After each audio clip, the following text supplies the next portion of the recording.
24 अक्टूबर 2025 old minister हिल, कोहिमा, नागालैंड। 22 साल की विहू जोनुजाओ जब अपने घर के पास ही बने बास्केटबॉल कोर्ट में शाम को नहीं पहुंची तो उसके दोस्त उसे कॉल करने लगे। एक डिस्प्लिट एथलीट होने के नाते ऐसा कभी नहीं हुआ था कि विहू जोनू आने का कहकर बास्केटबॉल कोर्ट ना पहुंची हो। लेकिन इससे भी ज्यादा हैरान करने वाली बात ये थी कि उसका फोन नॉट रीचेबल आ रहा था।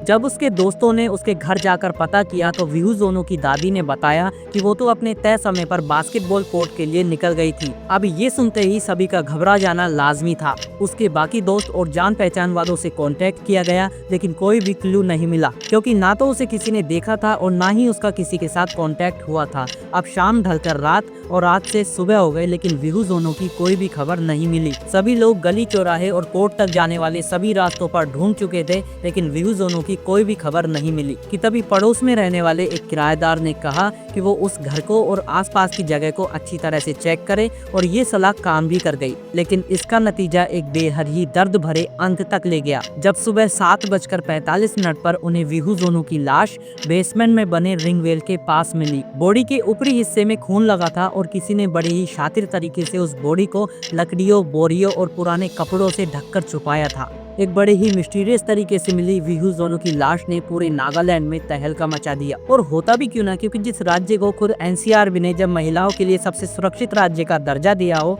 वहां पर 22 साल की लड़की के साथ ऐसा दृश्य हो जाना किसी को भी हैरत में डाल देगा। और क्यों ये केस इतना ज्यादा उलझा कि नागालैंड पुलिस ने इस केस को ब्लाइंड मर्डर का दर्जा दे दिया। 22 साल की विहू जोनू अपने 4 सिबलिंग में से सबसे छोटी थी, और वो एक ब्राइट स्टूडेंट होने के साथ साथ बास्केटबॉल की एक राइजिंग स्टार भी थी, जिसने साल 2022 में नागालैंड ओलंपिक्स में गोल्ड मेडल जीता था। लेकिन ये बात किसी ने सच ही कही है कि जरूरी नहीं कि हर सपने को अपना मुकम्मल अंजाम मिले। केस की इन्फॉर्मेशन मिलते ही सुबह 8:20 पर कोहिमा पुलिस की एक टीम मौके पर पहुंची और सारे प्रोसीजर शुरू किए। फिर 6 घंटे बाद यानी कि 2:05 पर दीमापुर से एसएफएल टीम भी पहुंची, जिन्होंने क्राइम सीन के फोटोग्राफी, वीडियोग्राफी और एडिशनल फिजिकल एविडेंस कलेक्ट किए। एसएफएल टीम ने डेड बॉडी को एट द साइट एग्जामिन कर पोस्टमार्टम के लिए भेज दिया, जिसके बाद बॉडी परिवार को हैंडओवर कर दी गई। एडिशनल क्लूज के लिए एक डिटेक्शन डॉग को भी डिप्लॉय किया गया। शुरुआत में तो इस केस में कई थ्योरीज आ रही थी, क्योंकि बॉडी रिंगवेल के पास मिली थी तो लोग ये सोच रहे थे कि शायद वो ऊपर से गिरकर मर गई होगी, तो कोई इसे गलत नजर से जोड़कर देख रहा था। लेकिन इन सारी थ्योरीज पर लगाम लगाई पोस्टमार्टम रिपोर्ट ने, जिसमें ये साफ मेंशन था कि cause of death blunt object से किए गए वार के चलते स्कल में हुए मल्टीपल फ्रैक्चर से हुई थी। पोस्टमार्टम रिपोर्ट में किसी भी तरीके का सेक्सुअल असोल्ट भी शामिल नहीं था। पुलिस ने विहू के सारे दोस्तों, उसके सारे जानने वाले और इनफैक्ट की जितनी भी दुकानें रास्ते में पड़ती हैं, उन सभी में पूछताछ की, लेकिन किसी ने भी उस शाम विहू को घर से बाहर नहीं देखा। पुलिस ने उस समय पर घर में मौजूद विहू की दादी से भी पूछताछ की, जिन्होंने बताया कि वो दोपहर में पेड़ों में पानी डालने के लिए छत पर जरूर गई थी, पर जब वो नीचे आई तो विहू के अंकल सैमुअल ने बताया कि वो डायरेक्ट बास्केटबॉल कोर्ट के लिए चली गई थी। शहर से निकली ये इंसाफ की गूंज अब पूरे राज्य में फैल चुकी थी। कोहिमा और नागालैंड के बाकी हिस्सों में जस्टिस की मांग करते हुए रैलियां निकलने लगी। सोशल मीडिया पर hashtag justice for Vihu trend करने लगा। न्याय की डिमांड करते हजारों लोग कैंडल मार्च करते हुए सड़कों पर निकल गए। जनता का सवाल था कि आखिर फोरेंसिक टीम को क्राइम सीन पर पहुंचने में 6 घंटे कैसे लग गए। लेकिन इसके पीछे एक बहुत ही बड़ी प्रॉब्लम है जो खुद पुलिस को भी फेस करनी पड़ती है, जिस पर ध्यान देने की बहुत जरूरत है,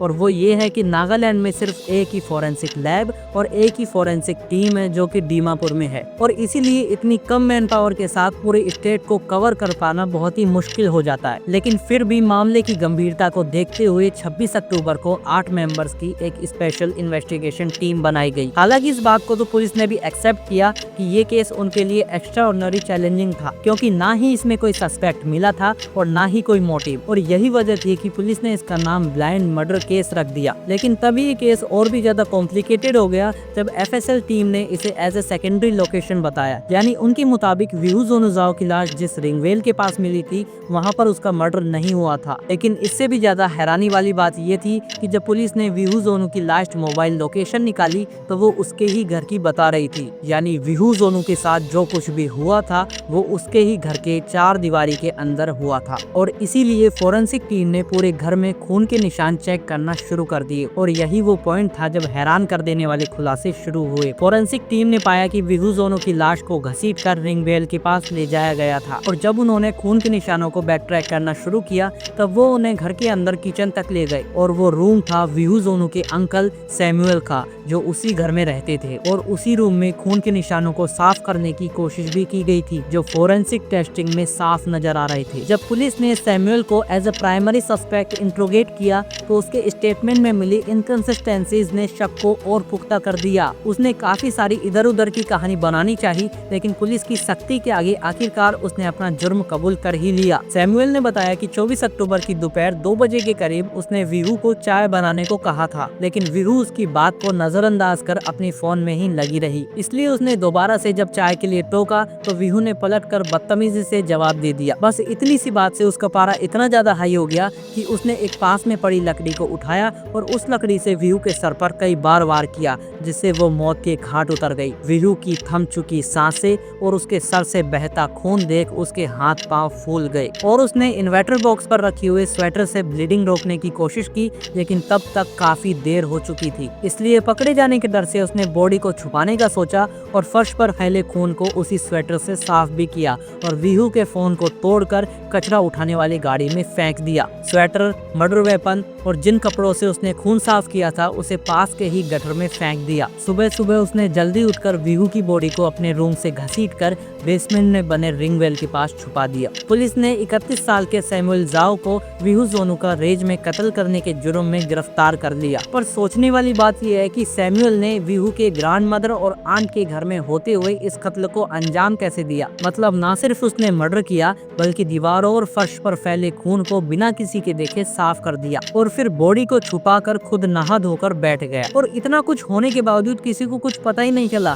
लोग इसके पीछे विहू की ग्रैंडमदर और उसकी आंट को भी इन्वॉल्व बता रहे हैं। और दूसरी बात ये थी कि सैमुअल विहू का कोई रियल अंकल नहीं था बल्कि उसकी आंट का एक अडॉप्टेड सन था और उसे जाओ फैमिली ने अपने घर में रख लिया था और इसके बाद वो खुद को विहू जोनो का पैटर्नल अंकल बताता था और उनके बीच कोई खून का रिश्ता नहीं था। और वैसे तो इस केस में अभी इन्वेस्टिगेशन चल रही है, तो देखते हैं कि आखिर विहू जोनो को कब तक न्याय मिल पाता है। तो चलिए मिलते हैं ऐसी और रियल घटना के साथ, तब तक के लिए नमस्कार।